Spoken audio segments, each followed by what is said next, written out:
Yo, what is up, everybody? Welcome back to Frolfcenter, and this is presented by Frolfer Magazine. I'm doing this introductory for the first time because Frolfer Magazine is actually where we're at, where you can find us. The YouTubes, the Facebooks, all that stuff. Make sure you like and subscribe and everything. Just kind of helps us out. Make sure we see everybody that's following us. But anyways, into the show. Frolfcenter, January 7th, 2021.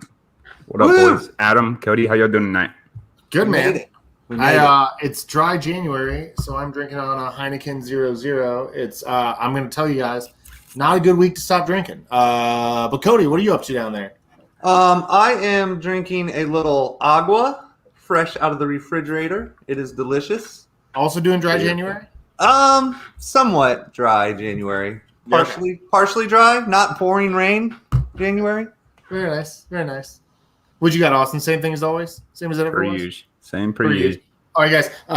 We're going to get right into it because I think we're going to have a lot to talk about. Our guest tonight is kind of a modern Renaissance woman when it comes to disc golf. Not only is she touring professionally, but she's also a part of the Respect Your Game movement. She's doing nutritional advice through the internet as well for folks. And just launched another new YouTube channel in the last year with her husband. So, ladies and gentlemen, without further ado, it's Sara Sinclair. Hey, what up, Sarah? The sunglasses. That's right. I actually have a great story about these sunglasses, but we can get into that later. Oh, we'd love to hear it. Go right for it. A few years ago, we went to Zanzibar in Africa, and I had forgotten a pair of sunglasses and tried to buy them on the street. And of course, everyone's like bartering with you. And anywhere in the US, these sunglasses would be like $5 tops. And I think we ended up having to pay like $25 US for them just because, you know, we're white people that are like easily gullible and thought we were going to get the You play a lot of poker? Can we get you in on like a high stakes poker game? I have zero poker face. I have like resting smile face, as you will see over the next hour or so. So nice. Oh yeah. Cool. Yeah. Hey Cody, this is for you also. Nice. I was going to bring up the time I hadn't seen you since the concert. I haven't been able to say congratulations and all that good stuff. And Thanks. Good to see you. I know Kate wanted me to say hello too. She missed you. Tell her I said hi. That's awesome. So before we get into all the cool stuff you're doing now, tell us about your first disc golf experience. Who was it with? Oh my God. So I played competitive ultimate in college, and back in college, I was a piano education major. And I had this really cool piano professor who actually coached the men's and women's cross country team for my university as well. And the local disc golf course was built on an old ski hill. So the team would like run up and down these hills, and sometimes they would take one disc out with them and like throw while they were practicing. And so, you know, me playing ultimate frisbee, he was like, "Oh, you'd probably be pretty good at this sport." And I was like, "All right, whatever." So I went out, and this guy's like 65, mind you, at this time. And we go out and I shoot, you know, like 50 over par, like any normal beginner would, because I'm throwing like straight up in the air. But yeah, I got totally hooked. I kind of transitioned out of ultimate and obviously went like full steam ahead with the disc golf stuff. That was back in 2008. So nice. Oh yeah. That was the year I started. Nice. And look at me now. Yeah. Awesome. What about your most recent round? Where did you play? Most recently, gosh, where did we play? I guess that would be, so we moved into a new house about a year and a half ago, and we basically only bought it for the property. It's got 5 acres. It's a suburb outside of Nashville, Mount Juliet, Tennessee. Okay. And so my husband's also a course designer in a former life, and we built it's like an advanced or pro level course to us. And it's 12 holes with 6 baskets. We're about to add another basket. So it's right out the door. I play that frequently. Nice. That's perfect too. Can't get out to. Awesome. I've been noticing most of our public parks down here in Atlanta are like extremely crowded. Like it's not just one course; it's every course. Like everybody is going to the course. It's nice to have a private course around. Yeah, we're super lucky. I feel bad talking about it sometimes because I know, up until a year and a half ago, I was in that boat too. I'd have to wait like 20 minutes on a hole at Seven Oaks in Nashville, and Oh yeah, now we don't have to do that. So Yeah. that is super fortunate. At what point did you decide to start taking disc golf seriously, and like start playing in tournaments? Let's see. So 2008. So actually right away, because during my first couple of rounds at that course, it's called the IUP College Lodge. They were actually running the Pennsylvania State Championships on that course that year. So of course, like being one of the few females that's playing the game at that point, the TD of that event that I found out later was TDing. It was like, oh my God, hey, like, you really suck, but like, you should play in this event. We have this big event happening. I was like, oh, okay. And I registered for intermediate. I was the only one in the division. So I won, of course, and lost at the same time. And then I started playing, for the next couple years, I just played some local events and then played in the Amateur World Championships in Ohio in 2010. And then I took a couple of years off. I did a year AmeriCorps program, which is when I kind of got familiar with like, oh man, it's really hot in the South. Like unlike Pennsylvania, where I can't really play disc golf. How many months a year you start doing the math, right? Yeah, and I was like, man. So I ended up only applying to grad schools in the South and only applying to schools that had disc golf teams. Nice. And I ended up going to University of South Carolina, getting my graduate degree and playing on the team as the only female. And so I won the National Collegiate Championship one year. And then from there, I was like, okay, I guess I'm pretty decent. And now I want to start looking for sponsors, and got picked up by Innova in 2014 and just kind of went from there. It's just kind of been it's been like a slow progression as compared to a lot of people who just kind of like hit the ground running. Right. So I like that. Is there any tournament you look forward to every year that you play every year? Man, well, last year was crazy because of course, but on top of all the regular craziness, I actually played in one sanctioned event, which was Idlewild, and then I had some health issues.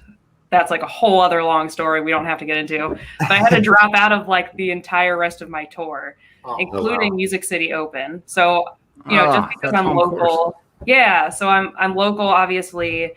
The NT that was supposed to happen in 2020 is now being moved to 2021. And my husband is the course designer for that pro level course that was supposed to be in use last year, but will be used again in 2021. So I love that event just because like Kat and Austin will come and stay with us, and I get to see a lot of my full-time touring pro friends that I don't see often, and I don't have to take a lot of days off of work to travel to it. And that's kind of a cop-out answer. I'm sorry. No, but like the course too. It's like helps that you won it. Yeah.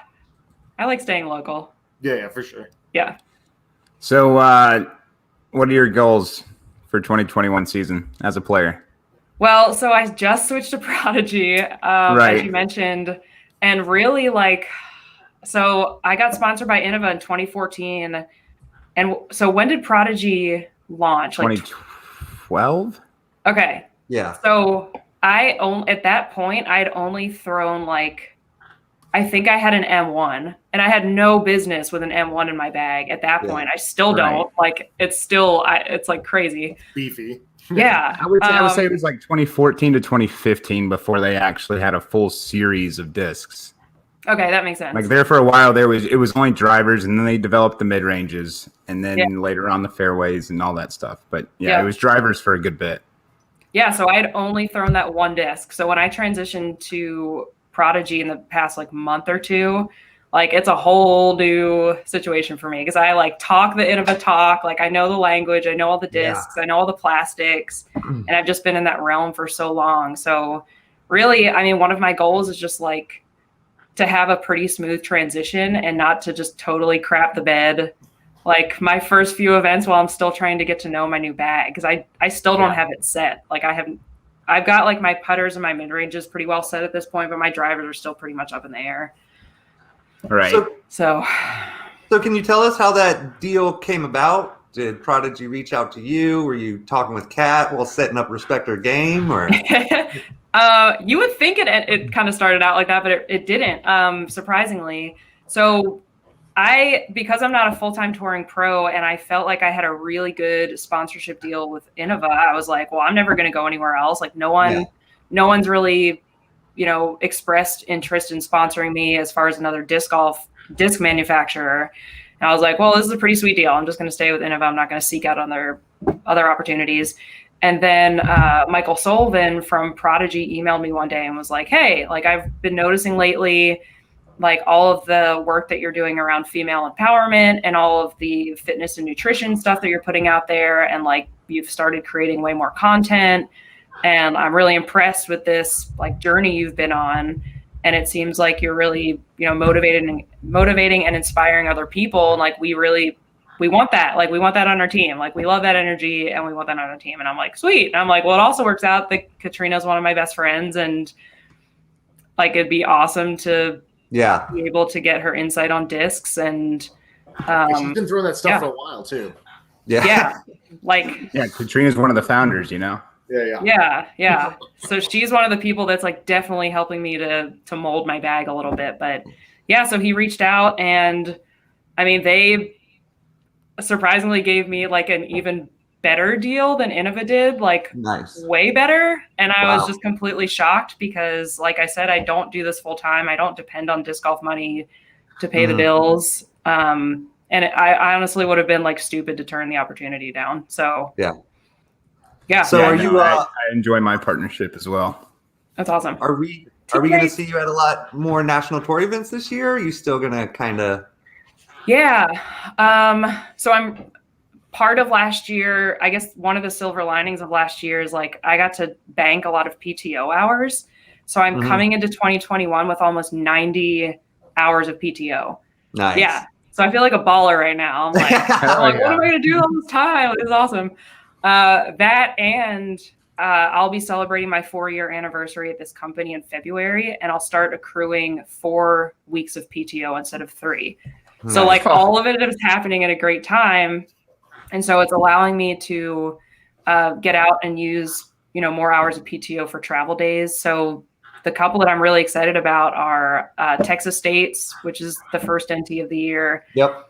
And then what else am I playing? So the Professional World Championships, I've played that the past several years, and like, there's no way I could have missed it in Utah. Like, I was there. It's a beautiful course there. Oh my gosh, have you played it?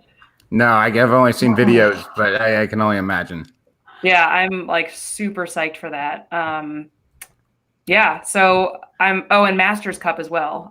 Cool. My husband's family all lives out in California, so it'll be nice to see them. And I mean, all of this pending the COVID situation, because we're like really conservative with everything, and like, who the heck knows what's going to happen? You got to do this thing. So last like Prodigy related question, kind of what mold are you most looking forward to throwing this year, and which mold do you think you're going to miss the most from? Oh, that's a good question. Let's see. As far as drivers go, I'm like obsessed with the H4 right now. Nice. Oh yeah. The H4 V2. Yeah. And so I went to the warehouse because in Nashville, I'm only like 3 hours away. And we did a little tour. It's up on our YouTube page, and they had the H4 V2s in the Spectrum plastic, and they're just like the most beautiful discs I've ever seen in my life. Yeah. So luckily those are working out for me because I would have been really sad. My go-to driver with Innova was a Sidewinder. Like, I think you'll find a lot of similarities there. Yeah. And then the G-Star plastic was like, it's so weird because it was kind of unpopular, but that was my entire bag. Like, I threw all G-Star all the time. And I know Prodigy doesn't really have anything similar, but it was starting to get a little like too understable for me because it's just so like gummy. That's so hot. I think you'll be all right. You stick in between the 400 and 400G, and all the swirly stuff they've been coming out with recently is, like you said, is gorgeous. Yeah, the 400 and the 500 stuff I'm really liking. So that's good. Yeah. That's awesome. We had a couple of viewer comments I want to put in there. Somebody called Sinclair Disc Golf wanting to say, who's that fool with her pants on the ground? I think we have some sabotage. The call is coming from inside the house, right? I believe that would be my husband, who is one room away from me. Yeah, that's support right there. That's and I would like to let him know that I am wearing pants. They are not on the ground. That's good. I am standing up though. I'm like at a stand desk. You got like the stand desk thing going? Nice. Yeah. You get tired, let us know. That's that work from home desk. It's a balance board, so you don't get tired. Let's get the little ball on the bottom. Wow. Oh, that's fun. Nice. Yeah.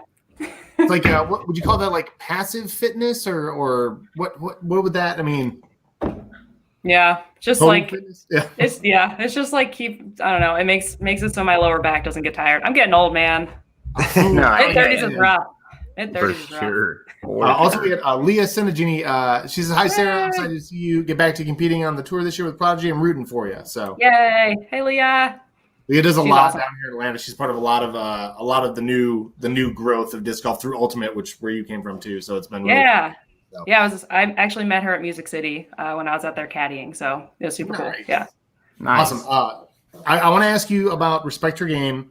And a lot of people know what's going on with it, but I wanted to let you put it in your own words. And I had a question too.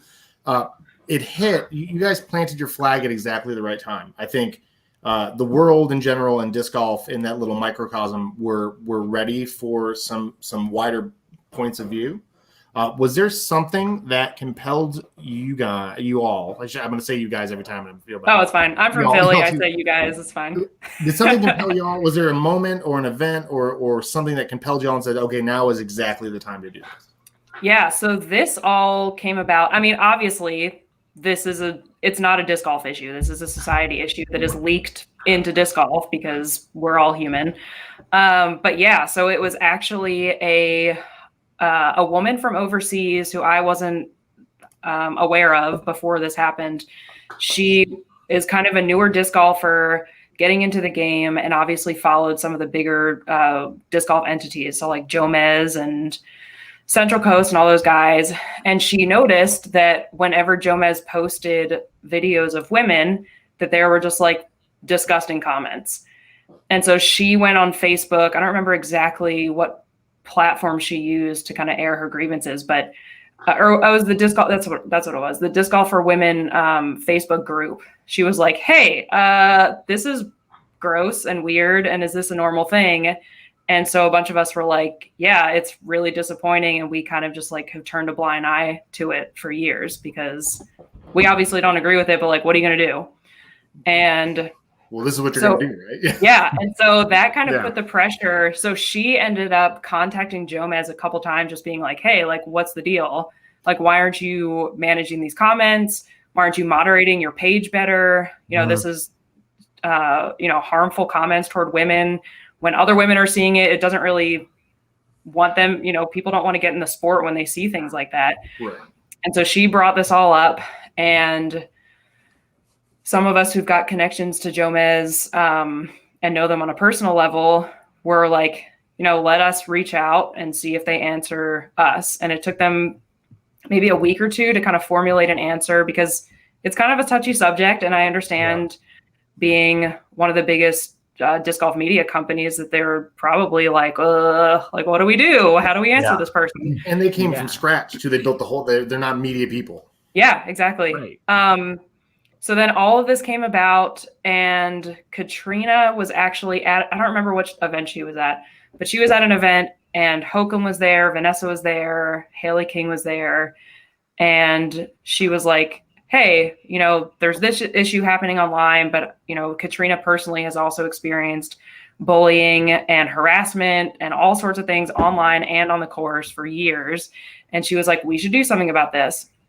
And so she texted me because we always text after rounds and stuff. And she's like, "Hey, we're going to do this thing. You should be involved." And I'm like, "All right, cool, whatever." And so I think Hokum ended up going into the Disc Golf for Women Facebook group and kind of just getting a handle. We kind of got a handle on the situation. Like, okay, this is clearly an issue. We need to band together to try to fix whatever's going on. And I think Hokum created a poll in that group and was like, "Hey, we want to do this initiative. Like, what would be a good name?" And that's the name that came about, Respect Our Game, which I think is awesome. Perfect. Yeah. And so the leadership group has kind of morphed since then. And now it's 5 of us who are just really committed to just fixing the issues as much as possible. And not everybody is going to be able to put their egos aside and kind of self-reflect and realize that maybe they're part of the problem. Women are also part of the problem. It's not just a male issue. There's this whole concept of internalized misogyny that we all have, men and women. And so we just decided that we need to start educating and building awareness around this. And then it's just kind of like, well, it started with the campaign on October 6th, and then that coincided with USDGC and Women's National Championship, where a lot of the players wore the Respect Our Game shirts and the media people wore it. Funny side note, they actually, I think a lot of people noticed this, but on the coverage you might have seen on hole 1, they had a Respect Our Game band on the basket. Oh, yes. Nice. Oh, yeah.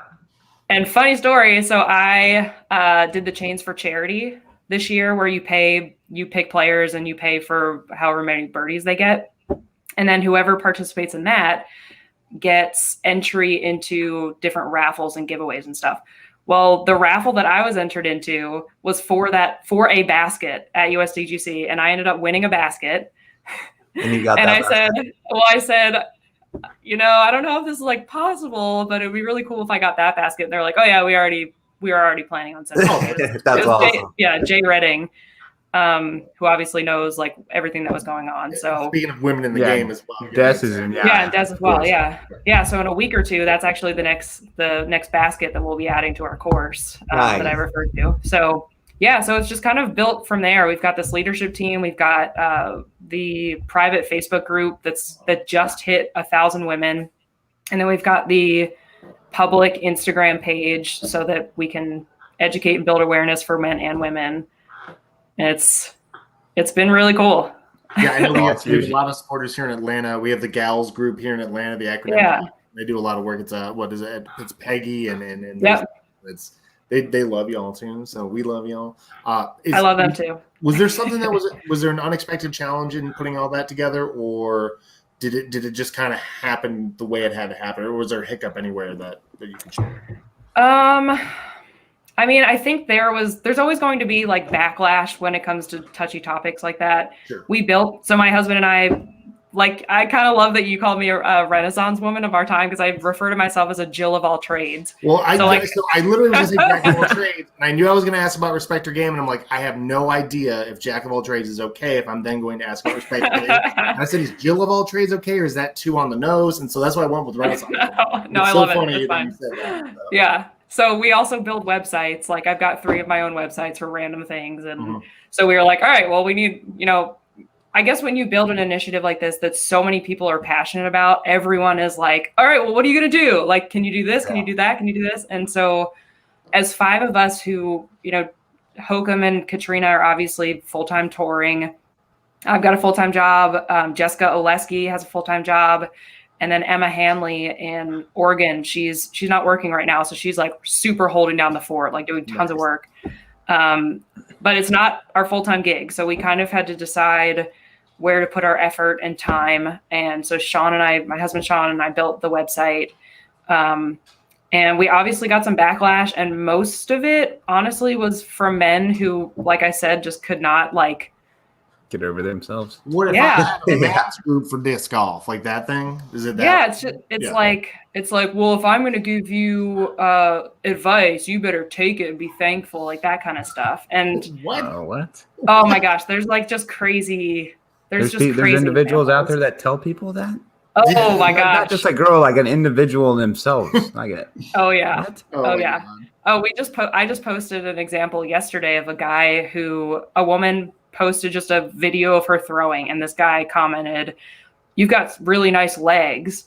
You need to use them to blah blah blah for your putting." And she went on to try to educate him why that wasn't okay to say, but also thanked him for the advice. And then he just went off on her and said Anyway, that's just one example. But all I can think about is the old creepy golf instructor in the old movies that would like put his arms around the lady in the left. That's all I. I've had stuff like that. I mean, that one instance example yesterday was just like an online thing. Like, that's a pretty normal occurrence. But yeah, women are getting slapped on the butt. I've gotten my butt slapped before. I've gotten all sorts of comments about my body or my weight or just all sorts of stuff. It's just like, it's ridiculous how prevalent it is. We can't see it. We don't. I mean, it's the filter. We can see what we can see of it, but like we have to see you and hear how you're doing it, and then people are having a really hard time getting through their head that they don't know all of it. Yeah. Well, the best thing I think that's come of all of this is kind of at the same time that Respect Our Game is happening, I've been building my Instagram presence. So I've gotten like more, and of course, disc golf is mostly men. So when I look at like the metrics on my Instagram page, I have like 70% male followers and 30% women. Right. And that's just how it's going to be if it's disc golfers. But I've gotten so many messages from men that are like, wow, I had no idea this was a problem. Like I'm going to do better to try to watch for this type of stuff with the women at my own local community. Or, oh man, I've said stuff like that before. I had no idea. It's just people that are like thinking that they're, doing a nice thing for somebody or saying like a complimentary thing, but really they're not. And so it's those people that I really think this has made the biggest impact on. It's like the ones that are woke enough to kind of self-reflect and be like, oh crap, like I've said stuff like that before and I didn't know it wasn't okay. And now I'm going to stop and like educate others about it. There's no shame in unlearning. People get real hurt about having to unlearn something. There's no shame in that. That's good. What is the best way for people to support Respect Your Game? Like what's the best like donuts to dollars way to make sure that this keeps growing? So sharing any content that we post to the Respect Our Game Instagram page, sharing anything from our website. We've got some really exciting potential partnerships coming up in 2021. We actually had a meeting last night, and I don't really want to talk about any of them yet until they come to full fruition. But if one of these partnerships happens, it's going to be huge. Big. Yeah, big. And I just think putting us on like a national, even international platform to be able to just talk about these issues is huge. And if we do get that partnership, we will start doing some sort of fundraising. Like we don't want to get into the business of like selling shirts and hats and that kind of stuff. Like we just don't have time for merchandising. But there's lots of other entities out there who have asked if they can use our hashtag for their stuff. And we're like, yeah, by all means, like this is not our movement. Like the 5 of us don't own this. This needs golf to happen, so we're helping it happen. It just needs to be a movement. Yeah. Exactly. Yeah, 5 people don't make a movement. Like, right. Thousands of people do. So we need everybody's help to kind of really just small actions. Like if you see something on the course, if you hear something on the course, if you hear a fellow disc golfer say something demeaning to a woman, just like feel empowered to be like, yo, dude, and just say like, respect your game. Like people know well enough now that that's a thing. Just be like, respect your game, dude. Like that's not cool. The old this one always gets on like bro code. Like, dude, no, what are you doing? Yeah. Take it down about 20% there, Squirrely Dan. Yeah. Oh my God. Do you watch Letterkenny? I'm so excited. I haven't watched the new season yet, but I've been like running. What are you doing with your life? Well, you watched it like again. I always do like the restart. Okay. Yeah. Nice. I love Letterkenny. Pitter patter. And that is great. That's Pitter kind of patter. Really good male ego lessons in it too. Believe it or not, Wayne's character is such a like a good way. It has some really funny undertones that way. And like Squirrely Dan's always talking about Professor Trisha or whatever. His gender. His gender. It's so good. I don't know. I love it. So the best way you're saying now is just make sure to share everything, get it out there. It's advocacy right now. It's activism right now. Yep, awesome. for sure.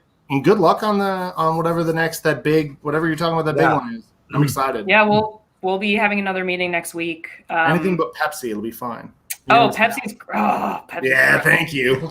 Well, you guys live in Atlanta, so like, of course, you're not Pepsi people. Yeah, we don't see Pepsi in here. I saw one Pepsi truck broke down the side of the road, stayed there for a week. Yeah, it's Cheerwise. It's Cheerwise here in Durham. Oh yeah. Oh, I'm that person that I'm like, if I go to a restaurant, I'm like, oh, can I have a Diet Coke? And they're like, it's Pepsi. I'm like, never mind. Yeah. Never mind. Never mind. I'll take sweet tea. I can't do it. Yeah. There's some comedian that's a joke. He's like, "Oh, is Pepsi okay?" And he goes, "Well, is Monopoly money okay?" Yeah. That's exactly how I feel about it. So, Sarah, as a player leading up to your events, what's your typical routine look like? Your routine. I mean, full-time job. It's kind of hard to have a disc golf routine going into tournaments. Yeah. I understand that. I kind of yeah. I kind of like roll into places. So I'm just using like Idlewild as an example because that was the only event I got to play last year, but it is out of town. So I try to roll in at like the perfect time where I'm not taking off too much work because I want to bank it for other tournaments, but like just enough time that I can get 2 rounds in. And then I don't know, I'm like super chill. Like I like just kind of being by myself in my hotel room. I order Chinese food. If I'm feeling it, I watch some I love the Food Network. So I'm like watching the Food Network or like some home makeover show. And like, 10 years ago, I might've been out going to bars and like socializing and partying and stuff. But now I'm just like, no, I'm going to feel like crap in the morning. I can't do it. And then I think Eagle has actually said this before. And I was like, yeah, that makes perfect sense. Like, I think a few years ago, I was just like so adamant about getting to the course. Like you have to be there like an hour and a half in advance. And then I get there and just like throw and like overthink forever. And then I was like, why am I getting here so early when every other time I play disc golf, I show up to the course, I jump out of my car, I like stretch real fast, and then I like throw and I play perfectly fine. Like I should, practice how I play and vice versa. So now I try to show up like 30 to 45 minutes in advance because I don't want to be like putting forever. I don't want to be overthinking it forever. So I think that's a huge piece of advice that we as professionals could give to the people that are just started playing tournaments. Like, you see it so many times. People roll up to a tournament, ass crack of dawn and get out there and they play 10, 15 holes before they get in their tournament. And how many times do you do that before you go play a casual round? I mean, that's huge. Yeah.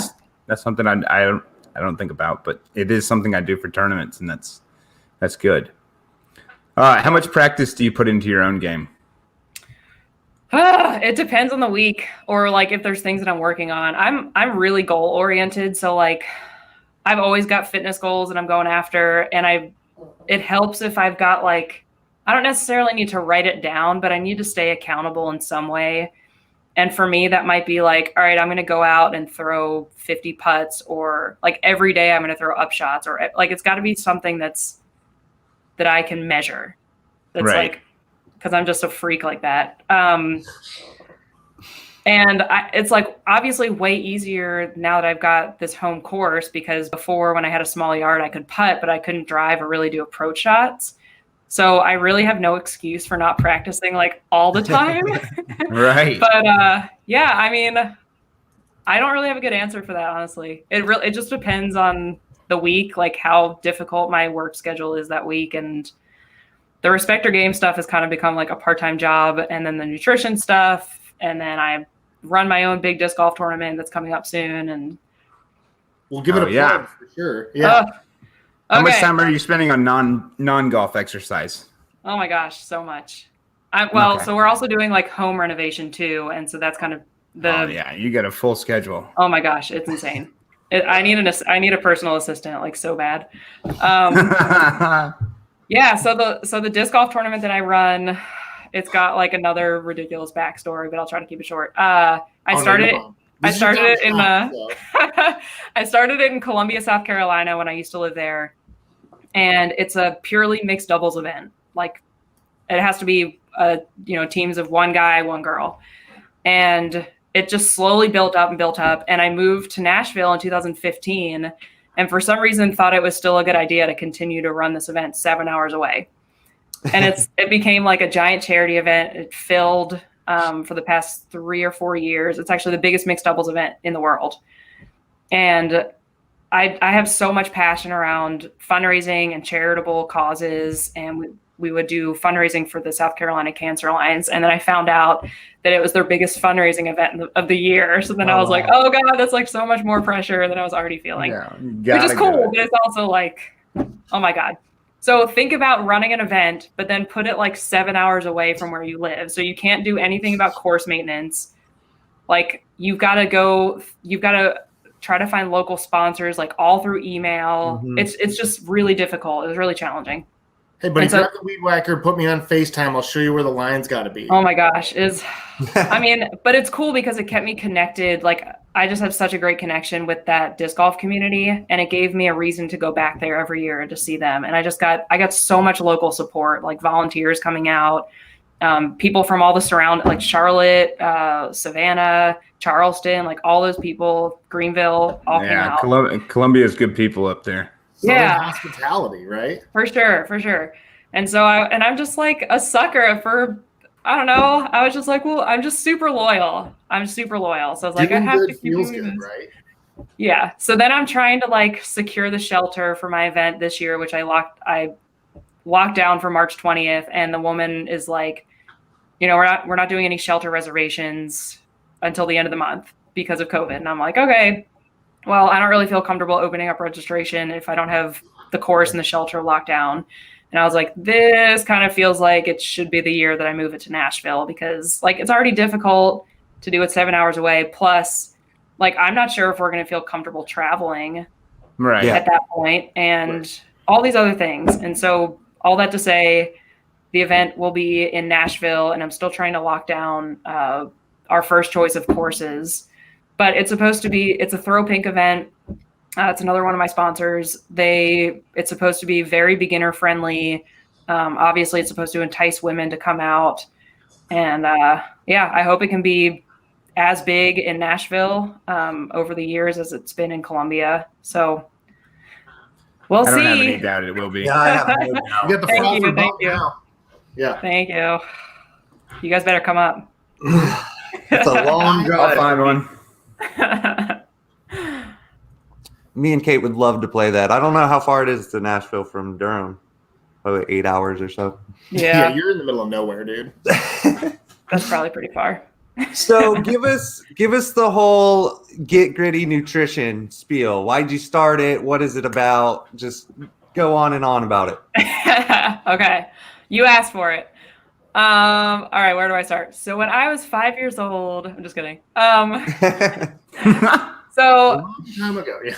yeah, a long time ago. All right, so like for a long time, and you two have known me for a long time, like since I've been playing events in Atlanta. I always struggled with my weight, like since childhood, and I always did like the dumb fad diets and like the low carb, and I like over exercise, like did tons of cardio, like all these like the cleanses and the keto and like all the stuff. And I never could lose weight because I'd always like lose 10 pounds. And then as soon as I was like burnt out on whatever that diet was, I would gain it all back because I was depriving myself and just be like, oh no, I missed macaroni and cheese and pizza. Now that's all I'm going to eat. And so I had heard about tracking macros a few years ago when a friend was doing nutrition coaching. And I was like, oh, it's just like another fad diet. It's stupid. I'm not going to try it. Right. And I was a member at a local gym, and I was friends with the owner, and she was like, oh, I run these nutrition groups. I teach you how to track macros. And I'm like, F it. Like, let me just see what this is all about. And so I'm part of this group.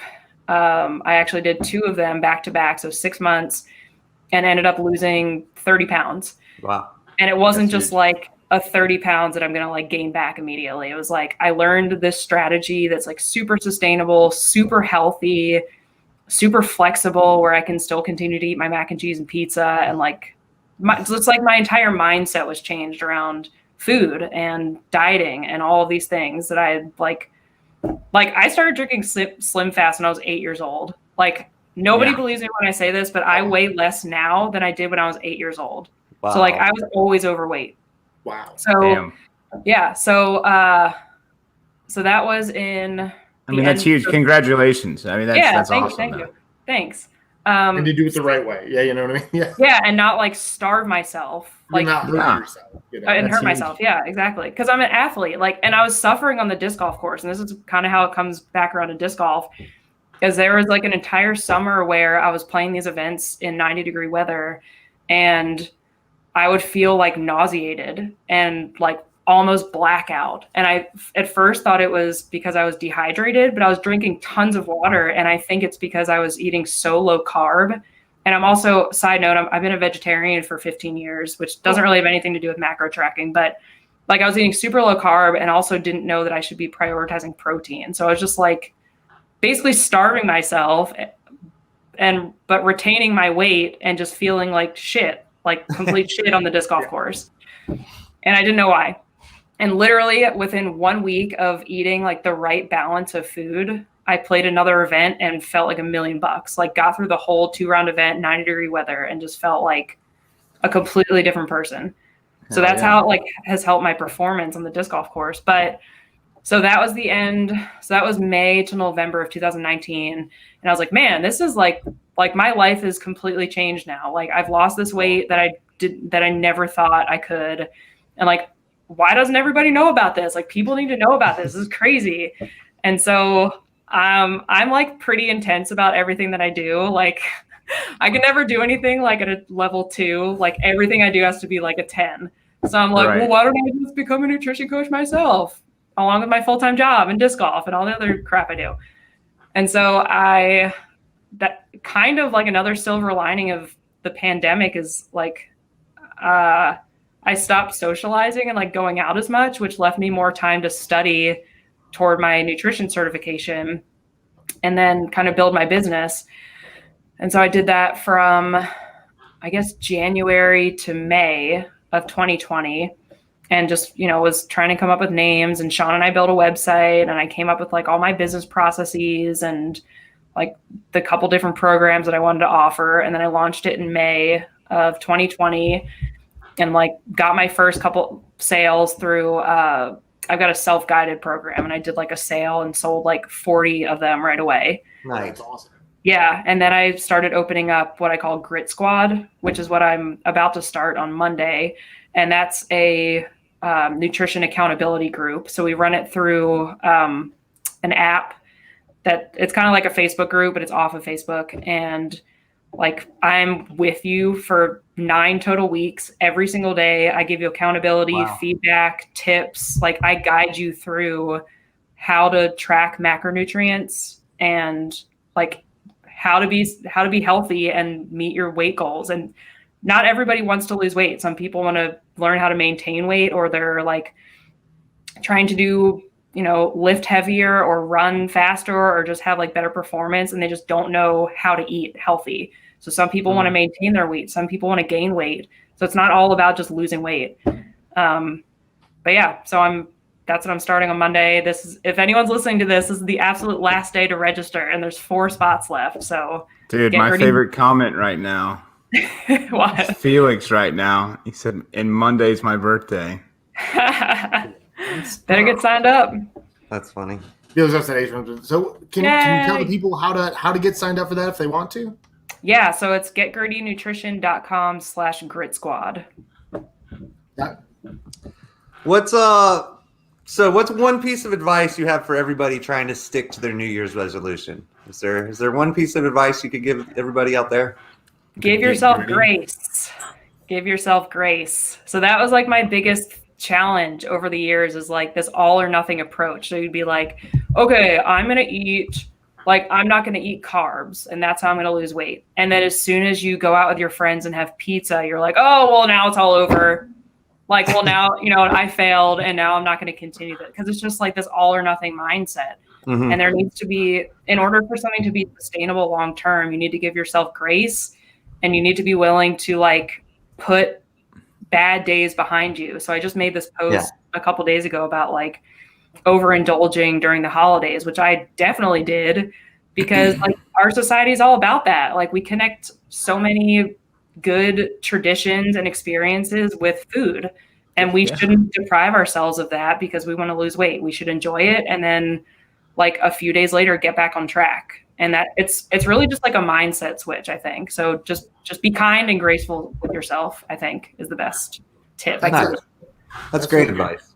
Many times I've said to myself, I had that string cheese, so I guess I should have more cheese on my sandwich later. I had cheese today. It's in my system. It's stuck now, Cheese is never a mistake. I don't know. See, I do know. I'm on a crazy diet right now. I'm on a crazy, well, not crazy, but no white flour, no red meat, no dairy, no alcohol, none of that. So gluten-free bread, if any bread, but just basically fish, chicken, brown rice, couscous, that sort of stuff. So it's my dry January thing. But normally, I've always had this meal. Maybe this is a misconception. I wanted to ask you this. The meal before you're going to perform, so like Friday night before a Saturday morning tournament, is there a right or wrong way to eat that meal?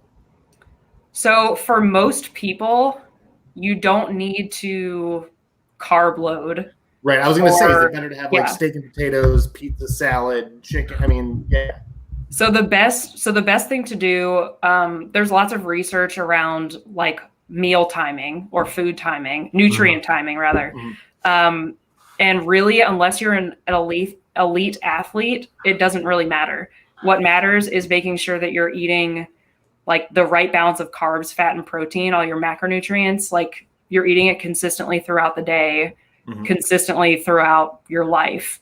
So it doesn't matter if you eat like 100 grams of carbs that morning because you're about to like play disc golf. Like disc golf isn't physically grueling enough for you to like really carb load. I mean, because it's really just walking, unless you're on like a crazy course where you're like hiking up mountains and stuff. Like, So unless you're an elite athlete, it's really not necessary to do any kind of like, meal timing like that.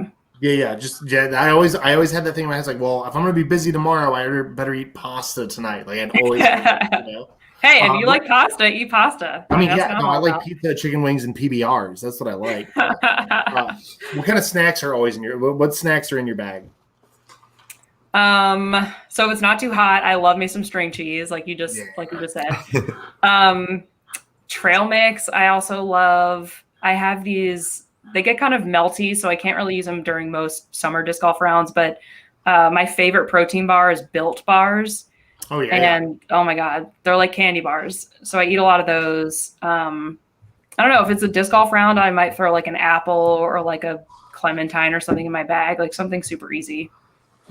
Nice. Yeah. But also like beef jerky. If you're a meat eater, like beef jerky or turkey jerky. Turkey jerky is great because it's lower in fat and it's good lean protein. So always eat with your non-throwing hand though.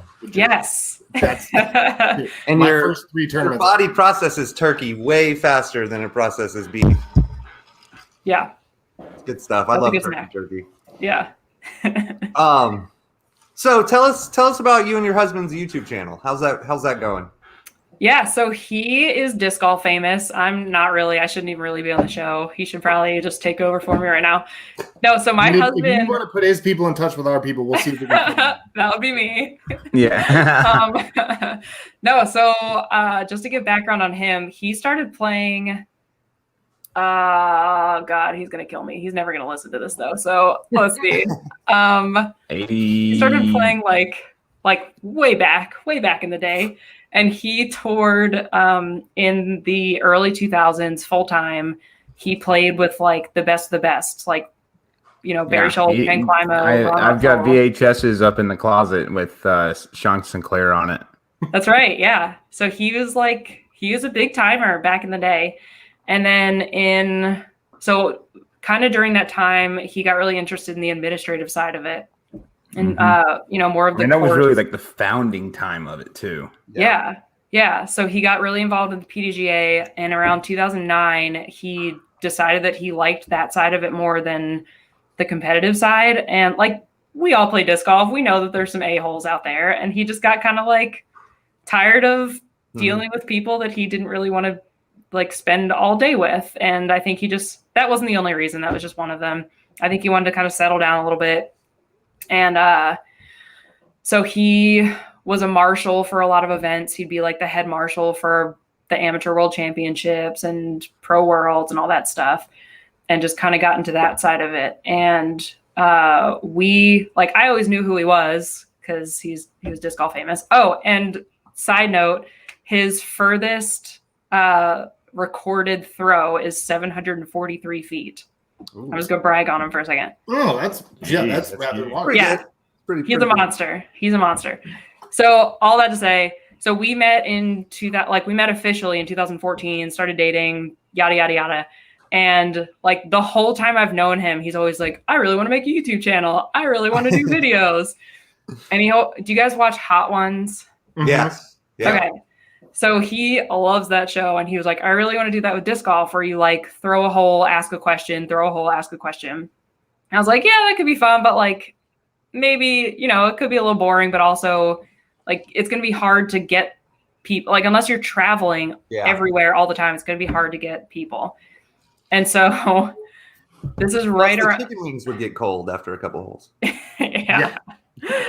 Very saucy. You don't want the saucy hands or anything like that. So right in the midst of like when Get Gritty was like getting some traction and like the pandemic was at its height and like all these things, like we decided to add another thing to our plate. And we just were like, all right, let's just do this. So he went out and bought a gimbal for his phone. And our first video, we've got this course that's like 10 minutes down the road. It's super fun. It's all wooded. It's all par threes, super duper short. And we just filmed that round and just kind of like heckled each other during the round. And like, so our original idea was to just like film our rounds. And then we weren't getting like a ton of followers. And then we just did more research on like, okay, which channels are getting the most followers, most subscribers. Yeah. And it was really those that are like short videos giving disc golf tips. And I was like, well, man, like, yeah, there's people out here doing this that aren't even pros. Yeah. Like we're pros, like we could do this. Like a pro team. We're like two pros in one kind of. Yeah. Well, the joke I've noticed you've got a ton of just a mixture of variety of content on your YouTube channel. Yeah. So we're trying to like mix it up a little bit. What's your favorite to do? Do you have like a favorite one? We're actually about to release one maybe tonight, maybe tomorrow. Ooh. I don't want to give it away, but it's exclusive. It's one of our shortest video. It's our shortest video, I think, that's taking the absolute longest to edit. And you will see, that's a teaser. You'll be able to see why that is.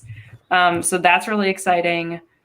I actually do really like the long form rounds where we are throwing. I think they're really silly and there's one that we did on Cedar Hill disc golf course right before Music City Open. And like I said, I was like going through some health problems, so I wasn't feeling very good. And it just became like the worst round of my life. And sometimes we're like, all right, let's reshoot that shot. That was like horrendous. Like I can do better than that. And this one, we just decided to just like go for it. And we're just like, all right, this is just going to be like the worst round ever. Straight raw. Yeah. Yeah. But the funny thing is like in the beginning of the videos, we say like, hey, I'm Sarah, I'm the pro. And he says, I'm Sean, the former pro, now schmo. And like, he beats me every single time. It's just, even with handicap, like I get a handicap that we call power up strokes. Oh yeah. And even with those, he still kicks my ass. So cheat code. Yeah. Cheat code. I guess. Yeah. It's horrendous.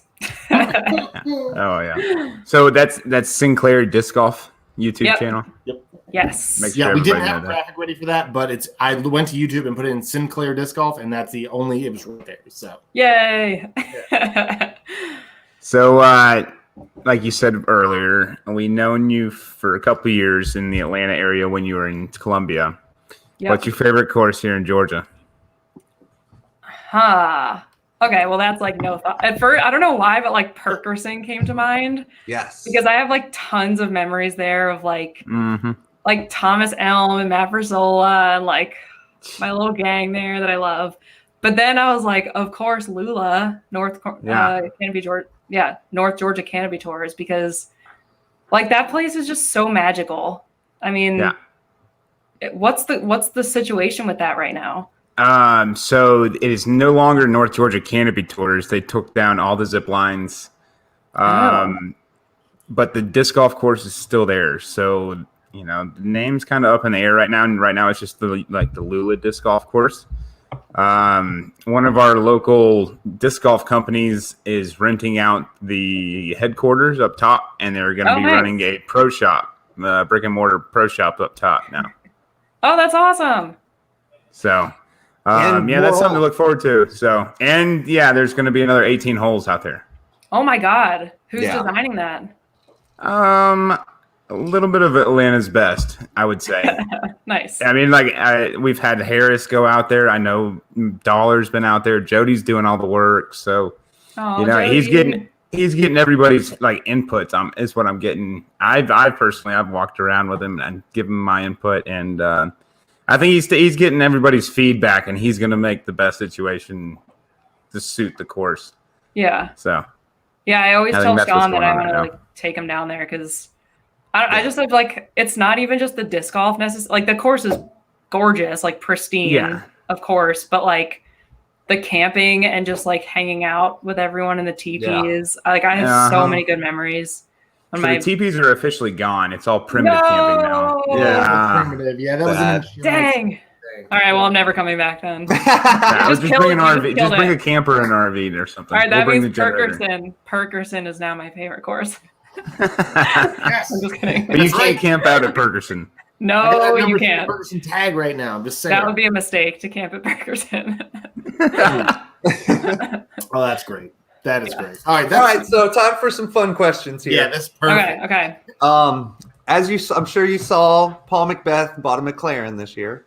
Yes. If you were making Pablo money, what kind of vehicle would you splurge on?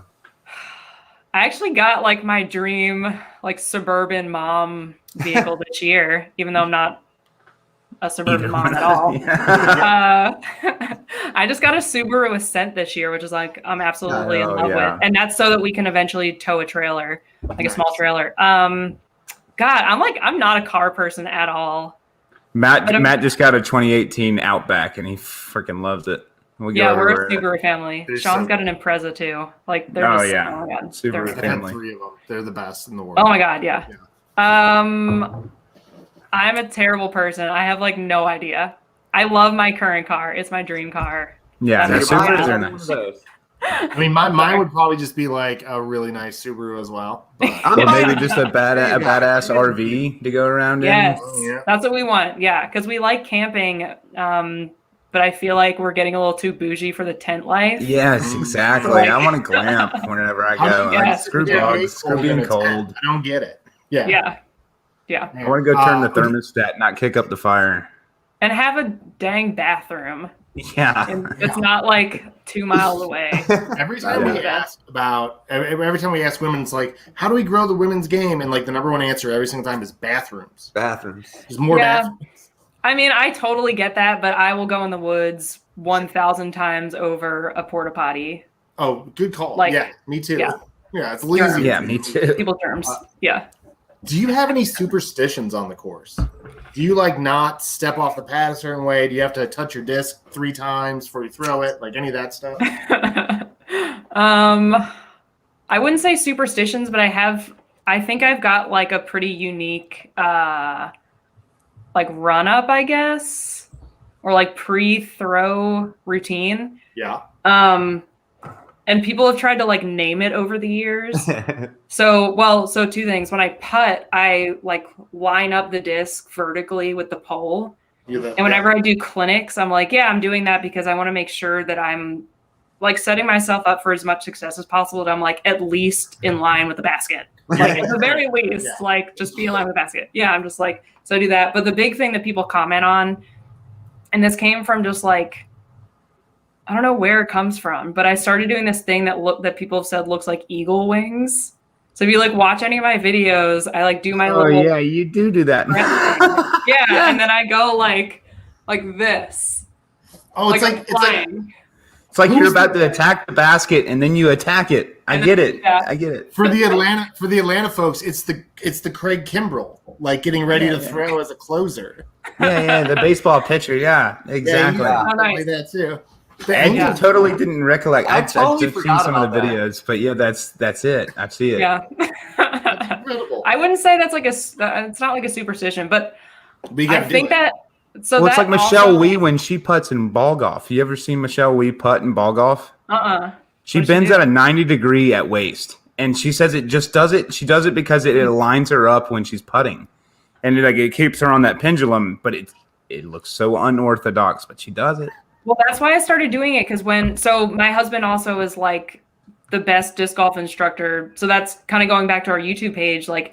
the one video that's gotten the most views is his video about like backhand drives and how it's kind of synonymous with a baseball like batting stance. Yeah. So when we first met and he was like finally comfortable being like, yeah, your throw is garbage. Like all of your weight is forward. You're like moving at the same time. And he kind of just like broke it down, like why my form was terrible, which I totally appreciate now. I didn't at the time, but that was like an attempt for me to kind of like remember to stay bent over and like use power from the pocket. So I was like, okay, well, if I start bent over, then I'll remember to stay bent over. And now it's kind of become like a breathing exercise. So when I do that, I exhale and then I throw. I don't know. Heck yeah. No, I mean, I do the same thing in ball golf when I go out and play. It's like I have to like do a certain thing or else I'm not throwing it right. Or I guess hitting it right. Yeah.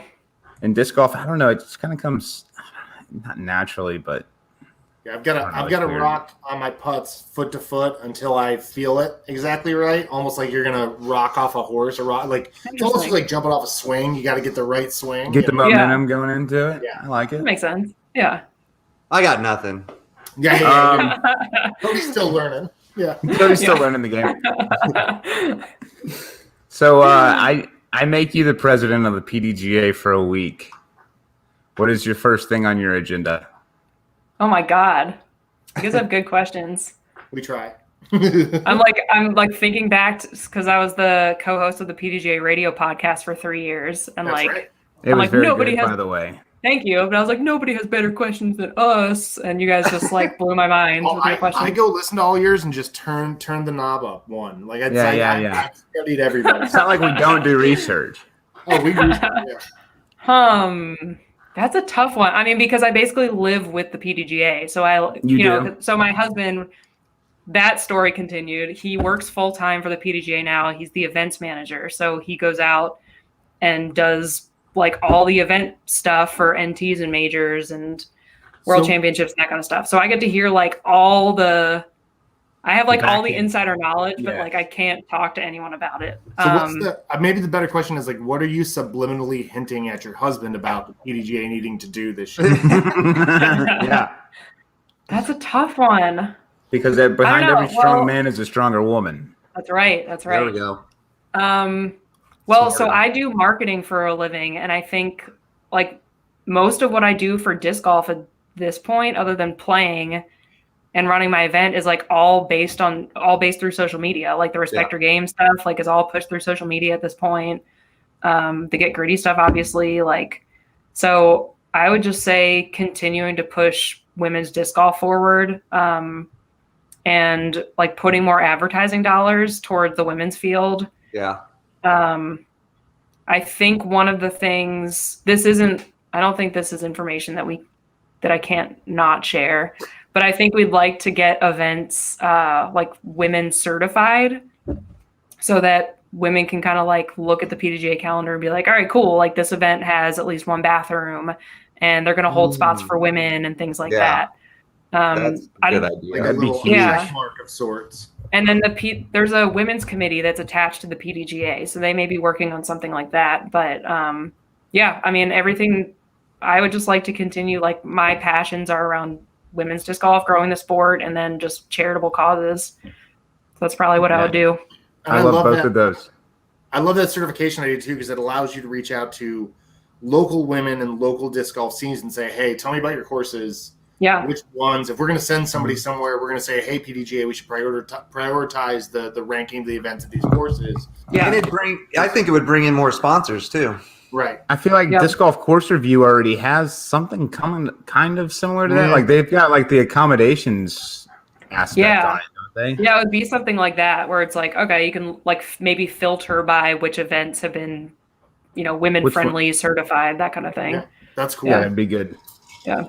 All right, so if you could pick any celebrity to be your doubles partner, non-disc golfer, who would it be? Tom Hardy. Tom Hardy. Straight up Bane. That's what I fell in love with him. Okay. And we just watched the Dark Knight trilogy again. Like Sean had never seen it, and I was like, "We're getting divorced." Are you serious? Why so serious? Right? Well, don't tell me he's into I couldn't believe it. Batman. I couldn't believe it. We watched it over New Year's Eve. Oh, Oh, Heath Ledger just is the felt- man, and Oh forever my will god. be. I know. God, rest in peace. those were the like- best. Those were the best Batman movies. Well, I don't know. 89 Batman with Keaton was really, really good, but these three were amazing. Yeah. I just think Tom Hardy, like, he's super smart, so I think he'd pick it up really quickly. Mhm. He would intimidate the competition. No, I'm not like a mind game player, but like, you know, I mean, he's he Bruce would. Wayne. Bruce Wayne. No, it's not Bruce. Yeah. He's Bane. Yeah, He's Bane, yeah. I And, love that. He's got I a love great that all accent. The pro disc golfers, when we ask that question, are literally looking to win. They're like, he's smart. He pick it up really fast. He's athletic, obviously. Like people are just like, somebody said Snoop Dogg. He's like, well, Snoop Dogg's got like, the long arms, so he'd be able to like pull, like that. Oh yeah, yeah. I was like, Tom okay, Hardy's everybody's kind of looking short. Tom What's Hardy's it? kind of short. So And I so is love him. Pablo. Yeah, I think they true. chose other reasons for Snoop Dogg. Yeah, I mean, we would have. Yeah. We are in the Dirty South. You're in the Dirty South. What's the Waffle House order? All right. Well, since I'm vegetarian, Yeah, this is a tough one. I skip all the meats. But Hash I mean, you browns have all to the get a way. waffle. Yeah, Oh, you got to yeah. get a waffle, of course. And I'm gonna do hash browns. What is it like? What's the cheese? What do they call Smothered. it? Smothered. Yep. Smothered Cabbage. covered. Capped. Onions, No, not onions, capped. like Not mushrooms. Caps is No. mushrooms. capped. Yeah, I don't want that. Probably just smothered. Smothered and And covered then- is diced onions and onion cheese. Okay, smothered and covered. I can do that. Yeah, and then definitely lots of coffee, like a gallon of coffee. Okay. Ice water, of course. Got to stay hydrated. And then eggs, of course, for my protein. There you Protein Does and anything fat. anything go into the in the waffles? I'm a chocolate chip What do they and do, peanut butter like- chip kind of oh. guy. Wait, so they do chocolate chip and can you do both? Are you kidding me? Yeah. You can do anything at Waffle House. There's no laws. Wait, the There's last no time I laws. was at Waffle House was in Georgia, like 4 weeks ago, when I was at the Prodigy warehouse, Yeah. and I At didn't least get even Waffle get House. that. Dang! All right, You're missing out. yeah, I really am. I'll go this weekend. So let's say you celebrate a big win, or you're celebrating something in life. What is your go-to celebratory meal?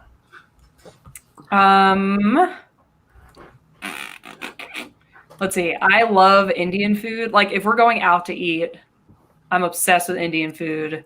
So it's probably going to be that. If it's like a meal at home, it's going to be like, I know this is probably not a popular brand of pizza, but I love Marco's Pizza. Oh yeah.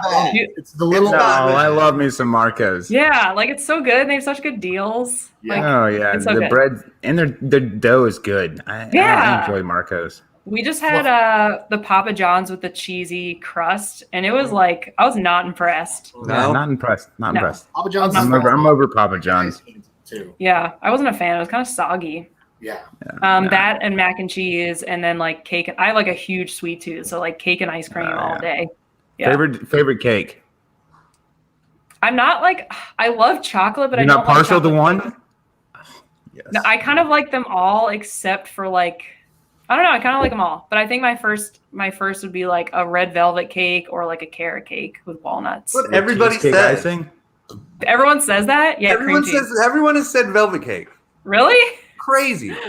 I mean, it's basically just chocolate cake, but it's just We've only asked like 4 people. But Yeah. Anything with cream cheese in it, I'm a fan of. If it's a cake, like cream Definitely. cheesecake, red velvet, carrot cake, I'm a fan.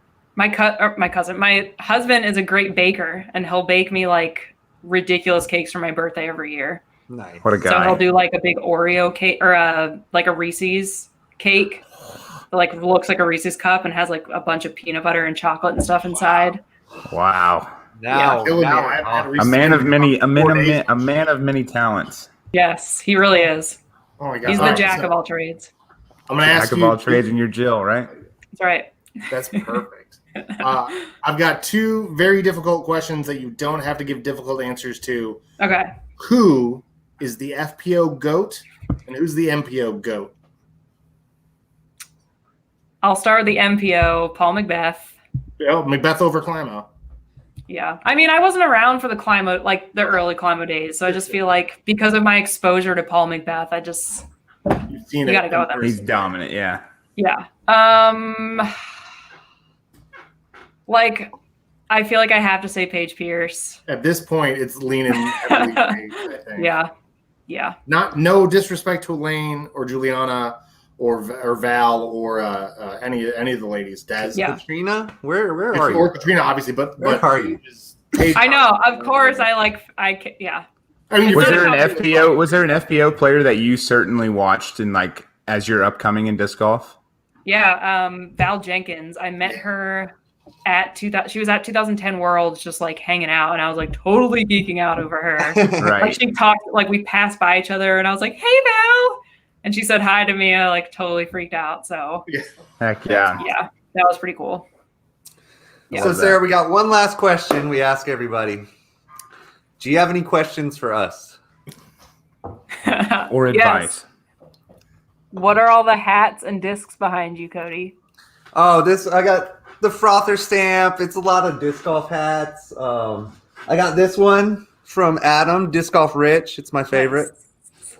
But no, I collect hats. I've got like 100 hats. Dang. So, I yeah, had a lot of hats. I've got a huge stack over here that haven't even gone on the wall yet. Jeez. And then Are I you? wore this for you tonight. Thank you. I have that hat. I love it. It's awesome. Are any of you coming up here from Music City this year? I planned on it. Yay. Sweet, I'm not that sweet. good. I'm not like that good. $8.90. I'm still paying $50 C tiers and being like $50 for a C tier. I know. Hey, you never asked me how many beers one should drink at a C tier. Oh yeah, so I'd actually kind of taken one of the questions and like adjusted it live, but I was like, so before I always think of beers as calories. I'm having half a sandwich or whatever, 140 calories to 240 calories of some crap beer. Like before a C tier in the morning, I'm thinking 3 is fine, but like at a B tier, does it go down to 2 or 1? It goes up to 4. If you're trying to knock off the nerves. Yeah. I was just gonna say, like, I'm a super like I partake, like I had a beer yesterday because I needed it. And Are you a like, craft beer? so speaking of Yellow Fizzy? calories, I do love craft beer. But I was starting to like try out some of the different lighter IPAs. Yeah. And some of them really aren't that bad. So I have one of those. The lighthearted and the lay low are the two I've liked the most. Yeah, they're good. I guess like I'm a super lightweight. Like my like party college days, I could put 10 beers away, no problem. And now if I have 2, I'm like wasted. So Hell yeah. for me, it would be like, yeah, I'm like a cheap date. Like it's terrible. It's cheap though. For me, like one At least beer. it just I would- lasts you the week at least. Yeah, true. One beer. Like I can't even play disc golf on one beer at this point. It's really sad. It's really sad. But That's I think not sad. three's a That's not a nice like bad round number. Three's a good number. Sounds like a good it's good. balance. 3's Yeah. usually pretty good. Yeah. It's not like whatever floats That's your about boat. how many I bum off Adam before a tournament. Yeah. I buy a 6-pack and then I'm out of beer and I have had 1. It's great every time. Yeah. Good job, Cody. I come and get 2 and Cody gets 3. Every And single Adam's time. drink is 1 by the time. You're a good friend. Yeah, you know. Hey, Sarah, I appreciate your time. It's well over our hour. We asked you. No I want to give you some time to shine. Tell everybody where to follow you. Mention the YouTube channel, all that good stuff again. Yeah. So getgrittynutrition.com. Check out my nutrition programs. I'm also on Instagram, which is frisbee.food.fitness, and then Sinclair Disc Golf on YouTube. Woohoo! Awesome. Woohoo! Thanks Thanks for so having much, me, guys. Sarah. This was super fun. Yeah, Yeah. we'll have you back on anytime you get anything to announce. You want to give us any Respecter Game news anytime, just hit me up. You know how to get a hold of us. We'll bring you back. So Sweet. Hey, maybe next time we can have Sean on and talk some old PDGA stuff too. Dude, you better block off 2 hours for him then. Okay, yeah, I We want had it to happen. Stokely. We You know how long we it had is. Stokely on. I want Sean on next. Tell him, that'd be into February if he's up. Okay. He definitely will be up for it. Cool. He'd love it. Definitely. Yeah, we want Sean in on it. Sweet. all right, thanks, Sarah. Yeah, thank you. Good to talk to you guys. Thanks, Sarah. Have a good night. Good to see You you. too. That was awesome. Dude. That was great. Woo! That was something, wasn't it? Again, you guys, if you want to follow Sarah, just look up Sara Sinclair anywhere on the stuff. She follows us. We follow her on Instagram. We will put all that information up on this chat at some point as soon as we get off live. We're not going to do any local, national fun stuff. We're going to I think the interviews are going to be kind of the thing more with Frolfcenter lately. So we're trying that out. Let us know in the comments if you have any feedback about that idea. Yeah, dude, going back to what I said at the beginning too. Yeah. This is Frolfcenter on Frolfer Magazine. Yeah, make sure you follow the Frolfer Magazine. So we'll have some news on the website. Every once in a while, you'll get some news from the website and articles as always. Yeah, Chancey says I can have as many beers as I want as long as Maker's Mark. Hey. Yeah, that's low calorie, right? You're definitely gonna follow. Thank you, John. Cody, we got a pretty good guest for next week, don't we? Oh, we do. We are going with our third filming crew that we've ever had on, and I'm super isn't it? Fourth? Yeah. Fourth. And I am super excited here about and there. 5. Oh, no, it's 5 if you include here and there. But we are going to have, guys, super excited. Gatekeeper Media is going to be on next week. Yeah. We didn't have the graphic. We got that confirmed like 20 minutes before we went on the air, so I'm sorry we don't have graphic. I'll have something up for you guys on Instagram tomorrow. That's pretty awesome. So huge thanks to Sarah. That was a fun one. That I love having disc golf famous people on and people that we know as well. And people that she's famous, but we still know her, fortunately. Yeah. I didn't know that. I've never met Sarah, but you guys have met Sarah. I had never met her, so that was. Oh yeah, Sarah used to come down to our the Georgia Team Invitational and like just about every Perkerson tournament. There for nice. I've probably seen her. I guess obviously it was in the time when she was in college in Carolinas. Yeah. Last time I saw Sarah was at an Atmosphere concert. Oh, that's hence the shirt. She wore the Atmosphere shirt. Nice. Paul Bell says pre-order a Cybertruck. You know, I already thought about it. I can almost guarantee you Harris already has. Oh yeah. Yeah, are you talking about the Teslas? The Cybertruck, the big silver one.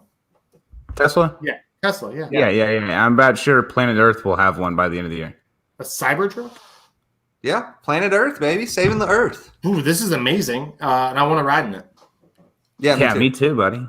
Well, he's planning on hauling whatever we want to the job site, so we'll see. Oh, that'll be amazing. That's so silly. Anyhow, well, yeah, fellas. Hey, Happy New Year to you guys. Happy New Year, dude. I still can't believe we're doing this.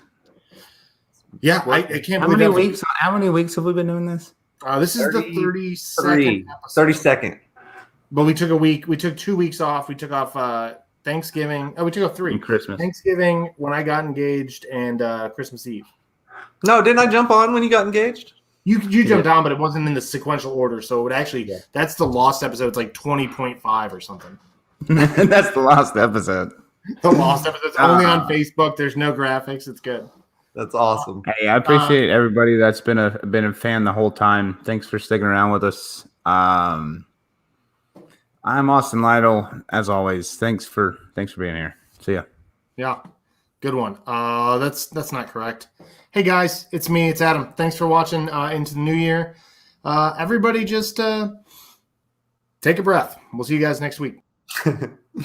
Guys, again, thanks for watching. Check out Frother Magazine's YouTube channel. We need a couple more followers on YouTube to make certain things happen for us. And I'll end it like I'm going to end it every time this year.